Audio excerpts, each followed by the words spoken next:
احسان فراموش میں حمزہ کے ساتھ ملاقات کرنے کے بعد فلک جیسے ہی گھر پہ پہنچتی ہے اور نوال کو پریشان پاتی ہے، لیکن فلک کا کیا لینا دینا نوال کی پریشانی سے، اس کو تو صرف پیسوں سے پیار ہے۔ یہاں پر نوال کو پہلے سے معلوم ہوتا ہے کہ فلک کہاں سے ہو کر آ رہی ہے، کیونکہ کبیر اس کو سب کچھ بتا دیتا ہے، اور فلک بھی نوال پر چیخ چیخ کر کہتی ہے ہماری ملاقات ہوئی تھی۔ وہ نوال سے اگر جھوٹ بولتی ہے کہ حمزہ نے مجھے جاب کی آفر کی ہے، کیونکہ اس کو معلوم ہے کہ میرے ہاتھ میں اب کچھ نہیں رہا۔ یہ بات سننے کے بعد نوال اس سے کہتی ہے فلک تم ہوش میں ہو؟ یہ تم کیا کہہ رہی ہو؟ تم وہاں پر جاب کیسے کرو گی جہاں پر حمزہ کے ساتھ میرا رشتہ ختم ہو گیا ہے؟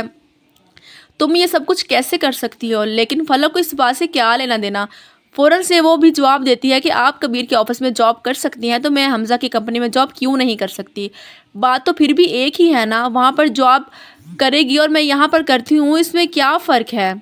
آپ کو بھی تو سوچنا چاہیے نا، فوراً سے نوال کہتی ہے تمہیں ریزائن دینا پڑے گا، لیکن فلک اسے صاف صاف منع کر دیتی ہے میں اپنے خرچوں کو کیسے پورا کروں گی آپی؟ آپ کو تو خود بھی معلوم ہے کہ ماری نے میرے ساتھ دھوکہ کیا۔ اگلے دن پہنچ جاتی ہے فلک حمزہ کے آفس میں اور جا کر نواب کی خوب برائیاں کرتی ہے، یہاں تک کہ اپنے سے باتیں بنا بنا کر حمزہ کو بتا رہی ہوتی ہے کہ میں نے نوال آپی کے ساتھ آپ کا ذکر کیا، لیکن انہوں نے مجھے کہا ریزائن دے دو، لیکن میں نے بھی سنا دی کہ آپ کبیر کے آفس میں جاب کر سکتی ہیں تو میں حمزہ کے آفس میں کیوں نہیں جاب کر سکتی؟ یہ سب سننے کے بعد حمزہ آگ بگولا ہو جاتا ہے۔ فلک اس کے سامنے رونا دھونا شروع کر دیتی ہے۔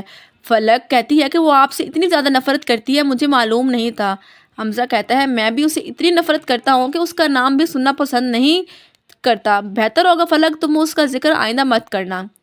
حمزہ فلک کو لے کر اپنے گھر جاتا ہے، حمزہ کے ساتھ فلک کو دیکھ کر حمزہ کی ماں اور بہن پریشان ہو جاتے ہیں۔ حمزہ اپنی ماں سے صاف صاف کہہ دیتا ہے کہ میں نوال سے شادی کبھی بھی نہیں کروں گا۔ اس کی ماں کہتی ہے نوال سے شادی نہیں کرنی تو پھر کس سے کرنی ہے؟ فوراً سے حمزہ بول پڑتا ہے کہ میں فلک سے شادی کروں گا۔ فلک ٹھہری ہوئی ہوتی ہے، وہ ہکا بکا ہو جاتی ہے کہ میری چال اتنی جلدی کامیاب کیسی ہو گئی، اس نے تو میرے دل کی بات کر ڈالی۔ بہت ہی جلد حمزہ فلک کے ساتھ نکاح کر کے گھر لے آئے گا، اور یہاں پر جب نوال کو پتہ چلے گا اس کو ساری حقیقت فلک کی معلوم ہو جائے گی کہ میری بہن دھوکے باز نکلی، بچپن سے لے کر آج تک میں نے اور مما نے اس کے لیے اتنا کچھ کیا، یہ تو احسان فراموش نکلی۔